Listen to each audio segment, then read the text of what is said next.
సాక్ష్యం ఇస్తున్నారు ఇక్కడ? పౌలు గారు సాక్ష్యం ఇస్తూ ఉన్నారు. ఈ అప్పుల్లా ప్రిస్కిల్లా కూడా సొంతంగా ఒక సంఘాన్ని కట్టారట. ఆ రోజుల్లో ఒక పక్క యూదులు, ఒక పక్క క్రైస్తవులు కొట్టుకు చనిపోయే రోజులై. యూదులు ఇప్పుడు కూడా క్రీస్తుని అంగీకరిస్తారా? అంగీకరిస్తారా? అంగీకరించరు.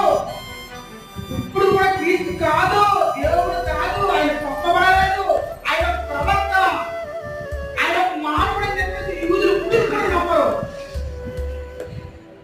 అటువంటి సమయంలో, అటువంటి కఠినమైన సవాళ్ళలో క్రీస్తు సంఘం ఏర్పాటు చేయలేక తన ఇంట్లోనే, తన ఇల్లే